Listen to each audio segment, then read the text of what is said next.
Greetings to all. இன்னைக்கு நாம 7th standard term 1ல number system exercise number 1.2 page number 15ல இருக்கக்கூடிய problems போட போறோம். What number should be added to minus 17 to get minus 19? இப்போ added அப்படின்னு சொல்லியிருக்காங்க. So addition operation தான் நம்ம பண்ண போறோம். அதுக்கப்புறம் இந்த addition operationல 2 minus 17 to get minus 19 அப்படின்னு சொல்லியிருக்காங்க. To get அப்படின்னு சொன்னதுனால இதுதான் ஆன்சர். To get minus 19 சொன்னதுனால நமக்கு minus 19 தான் ஆன்சரா வரப்போகுது. ஓகே, ஈக்குவல் டு சைன் போட்டுக்கலாம் நம்ம equation frame பண்ணிக்கிறதுக்காக.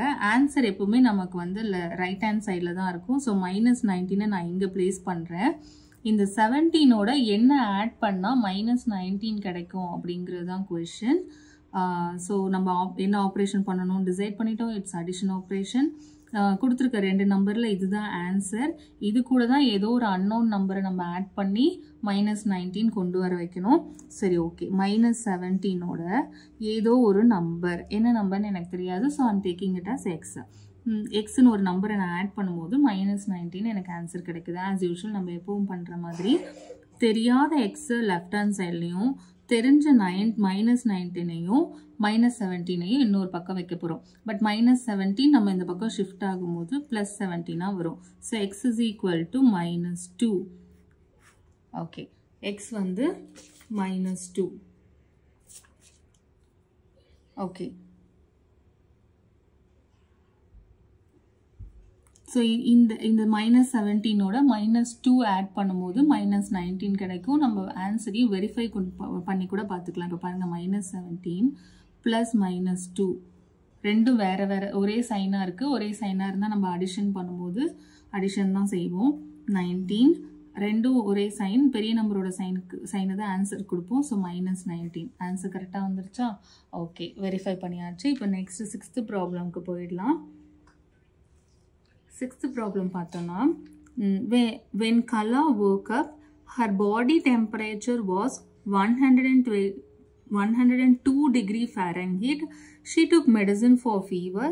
After 2 hours, it was 2 degree Fahrenheit lower. What was her temperature then? அப்படின்னு சொல்லி கேட்டிருக்காங்க. ஸோ எழுந்துட்டப்போ கலாக்கு 102 டிகிரி 102 Fahrenheit வந்து அவங்களுக்கு டெம்பரேச்சர் இருந்திருக்கு. அதுக்கப்புறம் மெடிசன் எடுத்துட்டதுக்கப்புறம் 2 Fahrenheit வந்து கம்மியாக இருக்குது. ஸோ இப்போ அவங்க டெம்பரேச்சர் என்னன்னு கேட்குறாங்க. இனிஷியல்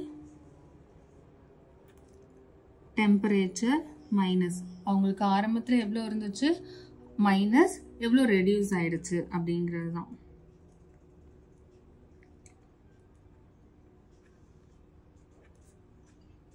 ரெடியூஸ்டு டெம்பரேச்சர் இது பண்ணாலே அவங்களுக்கு இப்போ எவ்வளோ இருக்குன்னு தெரிஞ்சிடும். இனிஷியலாக அவங்களுக்கு 102 Fahrenheit இருந்துச்சு. லேட்டராக அவங்களுக்கு 2 Fahrenheit கம்மியாச்சு. ஸோ 100லேருந்து 2 மைனஸ் பண்ணோன்னா 100 கிடைக்கும். ஸோ அவங்களுடைய டெம்பரேச்சர் இப்போது 100 Fahrenheit. Last problem 8th problem. A student was asked to subtract -12 from -47. He got -30. Is he correct? Justify அப்படின்னு சொல்கிறாங்க. ஒரு ஸ்டூடெண்ட் என்ன பண்ணியிருக்காங்கன்னா -12 -47 இருந்து சப்ட்ராக்ட் பண்ணியிருக்காங்க. அவங்களுக்கு ஆன்சர் வந்து -30 அப்படின்னு கிடச்சிருக்கு. இது கரெக்டாக தப்பா அப்படின்னு தான் இப்போ நம்ம சொல்லணும். ஓகே, சப்ட்ராக்ஷன் போது நம்ம ஆர்டர் ஆஃப் நம்பரில் கொஞ்சம் கேர்ஃபுல்லாக இருக்கணும். நேத்திக்கு நம்ம பார்த்துருந்தோம், அடிஷன் பொறுத்த வரைக்கும் ஆர்டர் மாறினா எந்த ப்ராப்ளமும் இல்லை, ஆன்சரில் எந்த சேஞ்சும் இருக்காது, அஃபெக்டும் ஆகாது ஆன்சர். அதுவே மைனஸை பொறுத்த வரைக்கும் ஆர்டர் அப்படிங்கிறது ஆர்டர் ஆஃப் நம்பர்ஸ் அப்படிங்கிறது ரொம்ப ரொம்ப முக்கியம். நீங்கள் என்ன ஆர்டரை மாற்றி போட்டுட்டிங்கன்னா ஆன்சரும் உங்களுக்கு தப்பாக வரும். நேற்று நம்ம பார்த்துருந்தோம், கம்யூட்டேட்டிவ் ப்ராப்பர்ட்டி அடிஷனில் ட்ரூ, ஆனால் சப்ட்ராக்ஷனை பொறுத்த வரைக்கும் commutative property is not true. Commutative property என்ன சொல்லுதுங்கிறத கமெண்ட்ஸில் சொல்லுங்கள் நீங்கள். ஓகே, ஒருவேளை நீங்கள் இந்த வீடியோ பார்த்துருந்தாலோ இல்லை ஸ்கூலில் லேர்ன் பண்ணியிருந்தா கூட உங்களுக்கு கம்யூட்டேட்டிவ் ப்ராப்பர்ட்டினா என்னன்னு தெரியணும். ஒருவேளை இப்போ தெரியலனா கூட ஜஸ்ட் புக் எடுத்து ரிவைஸ் பண்ணிவிட்டு கூட நீங்கள் அந்த ஆன்சரை கமெண்ட் செக்ஷனில் சொல்லலாம்.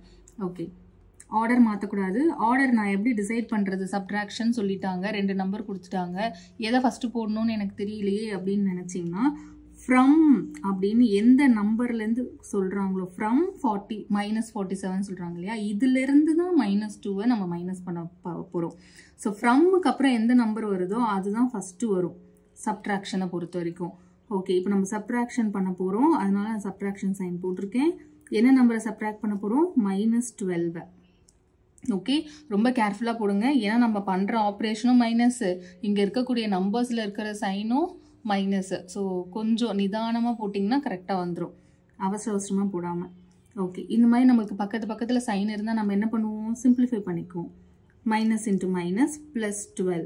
இப்போ பார்த்தீங்கன்னா ரெண்டும் வேறு நம்பராக வேறு சைனாக இருக்குது.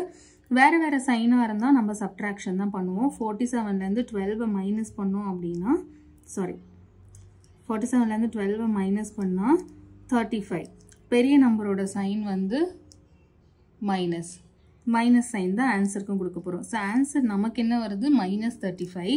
ஆனால் அந்த ஸ்டூடெண்ட்க்கு எவ்வளோ வந்துச்சு? -30.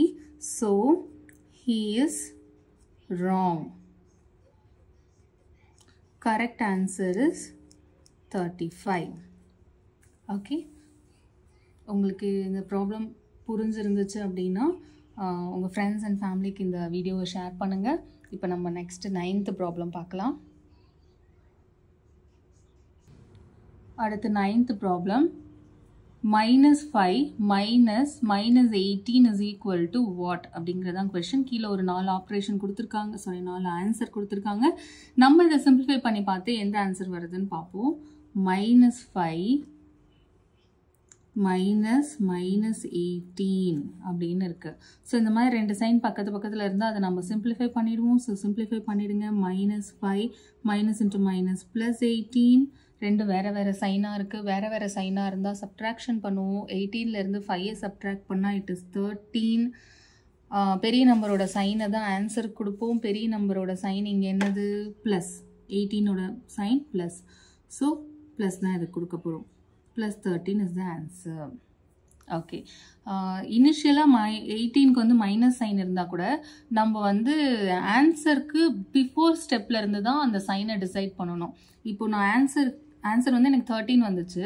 அதுக்கு ப்ரீவியஸ் ஸ்டெப்பில் பெரிய நம்பரோட சைன் என்னவோ அதை தான் நம்ம வந்து ஆன்சர் கொடுக்கணும். இனிஷியலாக ப்ராப்ளம் ஆரம்பிக்கும் போது அந்த பெரிய நம்பருக்கு என்ன சைன் இருந்தாலும் அதை பற்றி நமக்கு கவலை கிடையாது. ஆன்சர் வர்றதுக்கு ப்ரீவியஸ் ஸ்டெப்பில் பெரிய நம்பருக்கு என்ன சைனோ அதை தான் நம்ம கொடுக்கணும். ஓகே, இப்போ இந்த ப்ராப்ளம் பார்க்கலாம். இதில் பார்த்தோன்னா -100 -0 + 100 அப்படின்னு இருக்குது.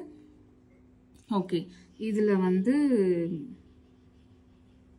-100 -0 + 100 அப்படின்னு இருக்குது. -100 -0 ரெண்டும் ஒரே சைன் இருக்குது. ஸோ ஆட் பண்ணோன்னா 100 + 0 நமக்கு என்ன கிடைக்க போகுது? 100 தான் கிடைக்க போகுது. பெரிய நம்பரோட சைனுன்னு போது -100 தான் வரும். So +100 -100 = 0. So 0 is the answer. இதை பார்த்த உடனே கூட இப்படி -100ஐயும் +100ஐயும் ஸ்ட்ரைக் அவுட் பண்ணிட்டு போகலாம். பட் அந்த ஸ்டேஜெல்லாம் நம்ம இன்னும் கொஞ்சம் லேட்டராக அந்த மாதிரி கொஞ்சம் அட்வான்ஸான கேன்சலேஷன்ஸ் எல்லாம் இன்னும் கொஞ்சம் போகும்போது பண்ணலாம். இனிஷியலாக நம்ம இப்போ தான் வந்து இன்டீஜர்ஸ் எப்படி சப்ட்ராக்ட் பண்ணணும், எப்படி மைனஸ் பண்ணணும்னு கற்றுட்ருக்கோம். ஸோ நம்ம ஸ்டெப் பை ஸ்டெப்பாக போகிறது தான் நல்லது. ஃபர்ஸ்ட் 2 நம்பர்ஸை சப்ட்ராக்ட் பண்ணுங்கள். தேர்ட் நம்பர், இப்போ 3 நம்பர் இருக்குது அப்படின்னாலே நம்ம என்ன பண்ணணும்னா அட் அ டைமில் நமக்கு 2 நம்பர் தான் சப்ட்ராக்ட் பண்ண முடியும், 2 நம்பர் தான் ஆட் பண்ண முடியும். அப்போ என்ன பண்ணணும்னா அந்த 3ஆவது நம்பரை வெயிட்டீஸில் வச்சுருங்க. ஏதாவது ஒரு நம்பரை நீங்கள் வெயிட்டீஸில் வச்சுட்டு ஒரு 2 நம்பரை மட்டும் அட் அ டைமில் எடுத்துக்கிட்டு அதை சிம்பிளிஃபை பண்ணிவிட்டு அப்புறமா தேர்ட் நம்பரை அதோட சேர்த்துக்கிட்டு சிம்பிளிஃபை பண்ணிகிட்டே வரணும்.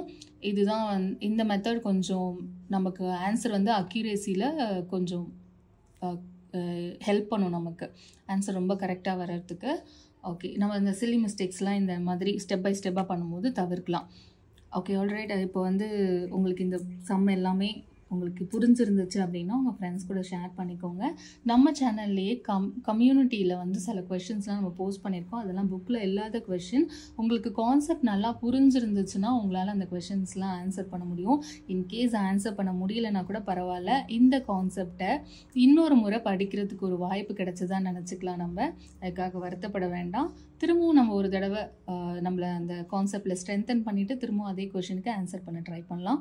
நான் சொல்ல வந்தது இதுதான். கம்யூனிட்டியில் சில கொஷின்ஸ் போஸ்ட் பண்ணியிருக்கோம். அதுக்கெல்லாம் கொஞ்சம் ஆன்சர் பண்ண ட்ரை பண்ணுங்கள். தேங்க்ஸ் ஃபார் வாட்சிங்.